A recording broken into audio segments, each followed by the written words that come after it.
Hello guys, welcome to my YouTube channel Akashdeep. If you are new in my channel, please subscribe, like and share with your friend. And don't forget to hit the bell icon. Today's topic is introduction of physics.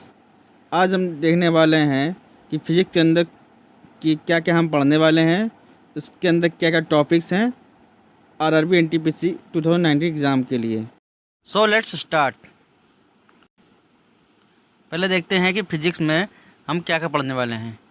पहले हम पढ़ने वाले हैं physical quantities and measurement, भौतिक राशि और मापन, law of motion गति का नियम, वर्क एनर्जी एंड पावर कार्य ऊर्जा और शक्ति, और जो नेक्स्ट है ग्रेविटेशन गुरुत्वाकर्षण, साउंड एंड मतलब कि ध्वनि। इसके बाद जो पढ़ेंगे हम optics, electric current and electromagnetism, heat, modern physics, ये हम पढ़ेंगे फिजिक्स में। ये जो है हमारे क्लास 10th लेवल जो एनसीईआरटी में है उसका जो फिजिक्स में पार्ट है वो कल पढ़ेंगे हमारे जो एनटीपीसी एग्ज़ाम में आने वाले हैं। चलिए आज इसका स्टार्ट करते हैं हम। फिजिकल क्वांटिटी एंड मेजरमेंट मतलब कि भौतिक राशियाँ और मापन। आइए देखते हैं। पहले तो हम जानते हैं कि यह होता क्या है भौतिक राशियाँ मापन।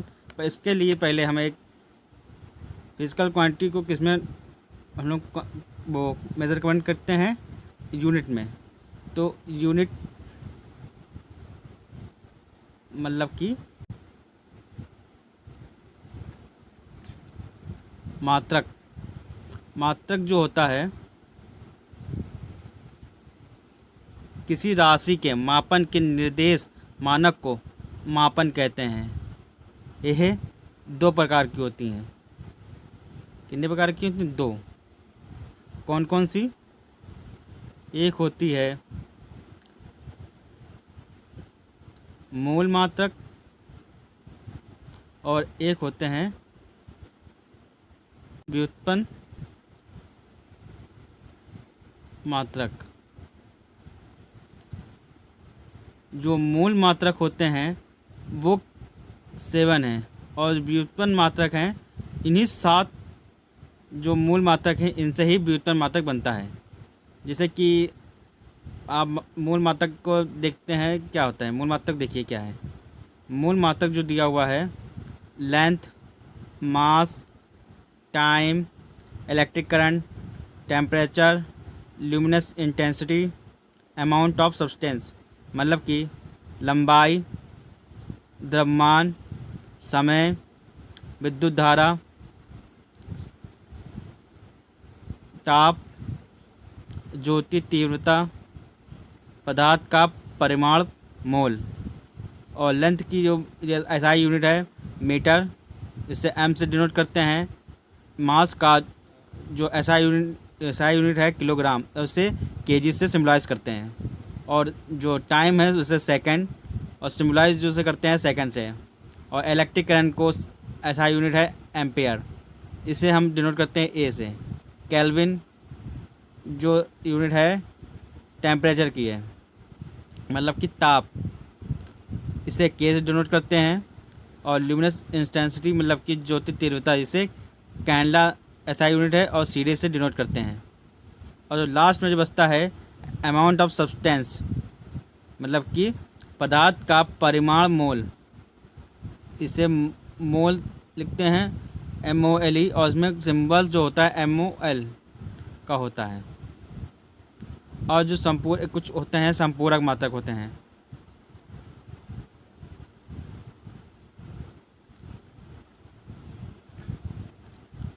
कुछ संपूरक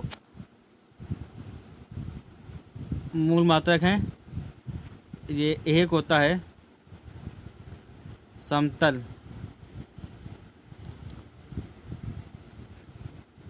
कोण, इसे हम डिनोट करते हैं एसआई यूनिट। इसका जो है रेडियन है। इसका एसआई यूनिट जो है समतल कोण का रेडियन। और इसे जो सिम्बलाइज किया जाता है RAD। और दूसरा जो संपूरक मूल मात्रक है घन कोण, मतलब कि सॉलिड एंगल, घन कोण, इसे स्टेरियन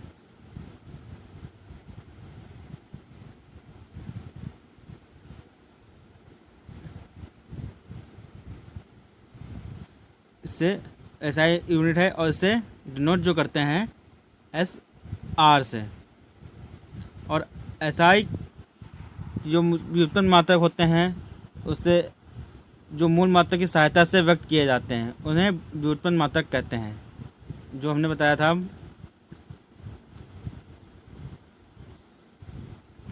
व्युत्पन्न, इसे हम मूल मात्रकों की सहायता से व्यक्त किए जाते हैं, इन्हें मूल मात्रक कहते हैं। और जैसे कि कुछ दूरियां हैं इसे डिनोट आप अपनी कॉपी में नोट करते चलें। जैसे कि बहुत लंबी दूरियों को मापने के लिए हम किसका इस्तेमाल करते हैं? प्रकाश वर्ष का। अब प्रकाश वर्ष का प्रयोग किया जाता है, अर्थात प्रकाश वर्ष दूरी का मात्रक है। मतलब कि एक प्रकाश वर्ष बराबर जो दिया हुआ है होता है 9.46 इंटू 10⁻15 मीटर। और दूरी मापने के लिए सबसे बड़ी इकाई इसे हम कहते हैं पार्स सेक। एक पार्सेक बराबर जो होता है 3.26 प्रकाश वर्ष। और बल का जो CGS में मात्रक होता है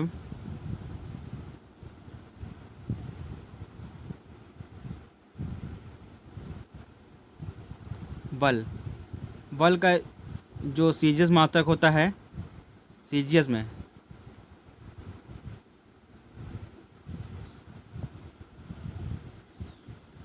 डाइन। और जो SI में मात्रक जो होता है इसका बल का SI मात्रक जो है 1 मतलब कि न्यूटन।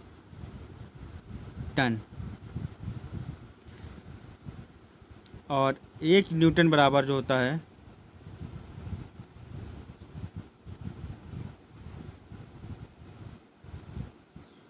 10⁵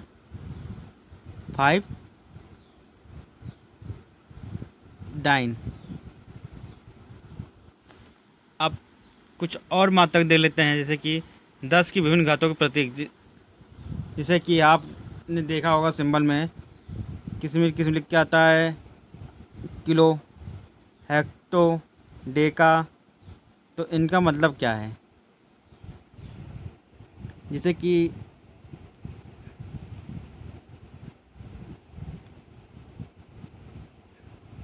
1 किलो लिखा है तो इसे हम कैसे इस्तेमाल कर सकते हैं? 1 किलो का मतलब होता है 10⁻3। और एक होता है 1 गीगा, इसका मतलब होता है 10⁹9। और चलते हैं इसके आगे का। आप जो जिस तरह से इसमें क्वेश्चंस बनते हैं उसे मैं कल मॉर्निंग में अपलोड करूँगा। इसके बाद हम चलते हैं आज दूसरे टॉपिक पे। हमारा जो दिया हुआ है लॉ ऑफ मोशन, गति का नियम। गति का नियम में हम पढ़ेंगे। गति के नियम में 3 नियम होते हैं। एक होता है न्यूटन का प्रथम नियम, इन्हें 3 में डिवाइड किया गया है। एक न्यूटन का फर्स्ट लॉ, जिसे लॉ ऑफ इनर्शिया बोलते हैं, और दूसरा है न्यूटन का सेकेंड लॉ। इसे हम बोल सकते हैं कि जैसे कि किसी वस्तु के संवेग में परिवर्तन की दर उस वस्तु पर आरोपित बल के समानुपाती होती है। संवेग परिवर्तन बल की दिशा में होता है, मतलब कि बल का व्यंजक प्राप्त करने के लिए यूज़ करते हैं। और जो न्यूटन का तीसरा नियम है,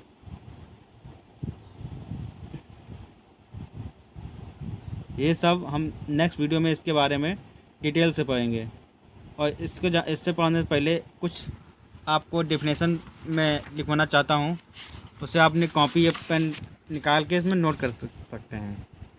जैसे कि कुछ होती हैं 2 राशियाँ होती हैं, एक होती हैं सदिश राशि और एक अदिश राशि। मतलब कि सदिश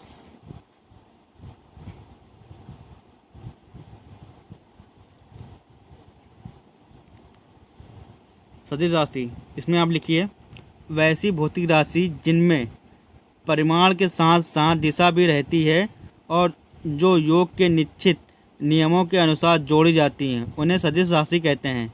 जैसे वेग, विस्थापन, बल, त्वरण आदि। और दूसरी परिभाषा लिखी है अदिश राशि।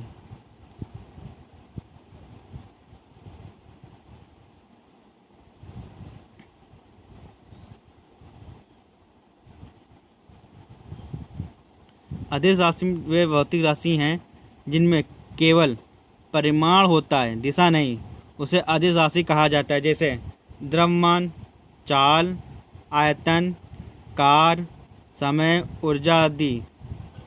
और इसमें कुछ नोट करने के लिए आप नोट बना कर लिख सकते हैं, जैसे कि विद्युत धारा, टेम्परेचर, दाब, यह सभी अदिश राशियाँ हैं।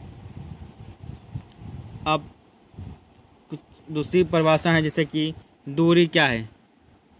दूरी और डिस्प्लेसमेंट में आप बताइए अंतर क्या होता है मुझे, इसे आप कमेंट में आप बताइए। दूरी और विस्थापन की डिफिनेशन क्या है और उसमें क्या अंतर है। और चाल, आपके लिए एक होमवर्क देता हूँ मैं।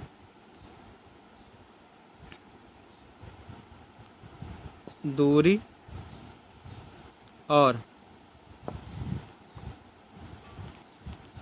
विस्थापन, इससे आप कमेंट बॉक्स में कमेंट करें कि इसमें डिफरेंस क्या है। इससे इंग्लिश में डिस्टेंस बोलते हैं, इसे बोलते हैं डिस्प्लेसमेंट। और दूरी के बारे में मैं बता देता हूँ क्या होता है। दूरी के बारे में लिखना चालू करिए। किसी दिए गए समय अंतराल में वस्तु द्वारा तय किए गए मार्ग की लंबाई को दूरी कहते हैं।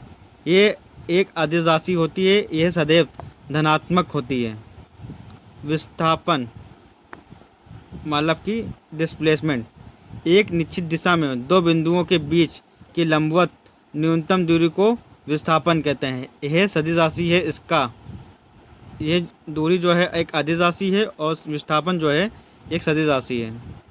एक डिफरेंस ये है, इसका एसआई मात्रक मीटर है और इसका भी एसआई मात्रक मीटर ही है, पर इसका विस्थापन धनात्मक और ऋणात्मक और शून्य कुछ भी हो सकता है।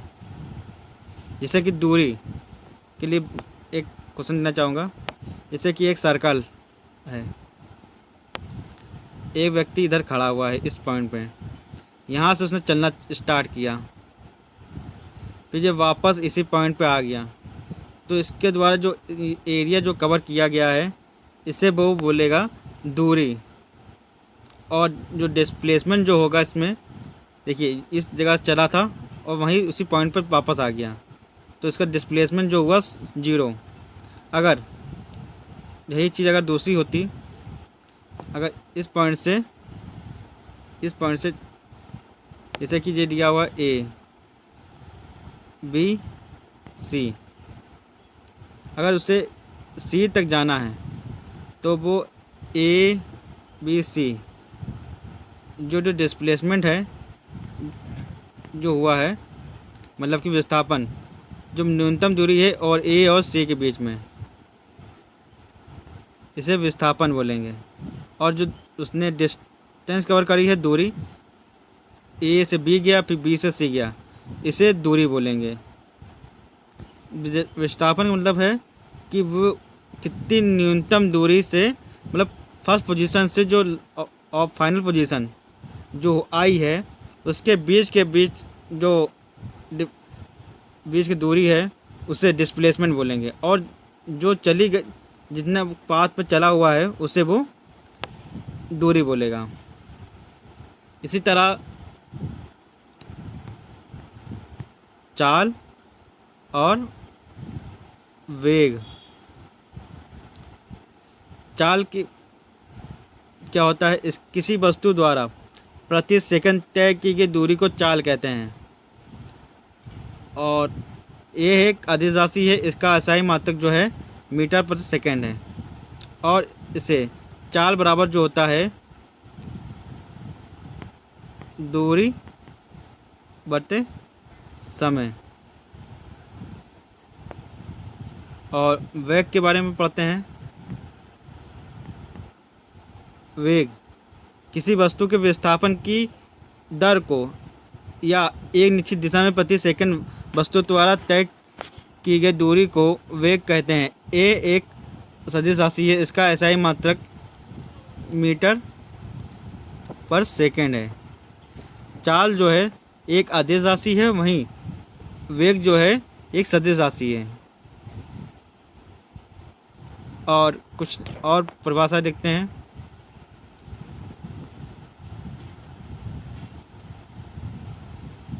त्वरण।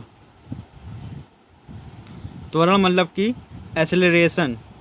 किसी वस्तु में, इसमें इंग्लिश में भी लिख देता हूँ इस त्वरण के बारे में।